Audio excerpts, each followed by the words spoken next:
ഒരുപാട് ഓർമ്മകൾ ബാക്കി വെച്ചാണ് കലോത്സവത്തിന് തിരശീല വീണത്. കലാമേള കഴിഞ്ഞതോടെ വിദ്യാർത്ഥികൾക്ക് ഇനി പഠന തിരക്കിന്റെ ദിനങ്ങളാണ്.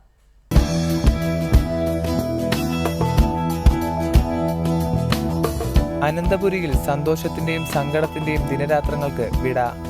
കലോത്സവ നഗരിയിൽ ചിതറിക്കിടക്കുന്ന ചിലങ്കകൾക്കും വളപ്പൊട്ടുകൾക്കും പറയാൻ ഒരുപാട് കഥകൾ ബാക്കിയുണ്ടാകും.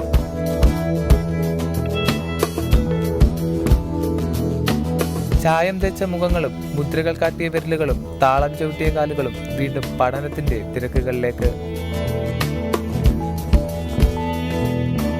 ഞങ്ങൾ കമ്മലൊക്കെ എല്ലാവരും ഞങ്ങൾ ഒരുമിച്ചാണ് സെലക്ട് ചെയ്യാൻ പോയത്.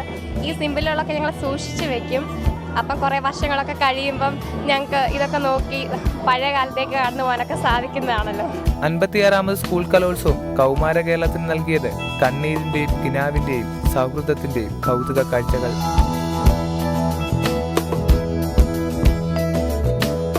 നാട്യനടന വിസ്മയങ്ങൾക്ക് തിരശീല വീഴുമ്പോൾ ചരിത്രത്തിന്റെ മയിൽപ്പീലിത്തുണ്ടിൽ വിസ്മയത്തിന്റെ ഒരുപാട് കഥകൾ ബാക്കി വെച്ച് അനന്തപുരി വീണ്ടും ആലസ്യത്തിലേക്ക് മടങ്ങുന്നു. കലോത്സവ നഗരിയിൽ നിന്നും ക്യാമറാമാൻ സി വിനോദിനൊപ്പം അതുൽ മുരളി, ടീം റിപ്പോർട്ടർ.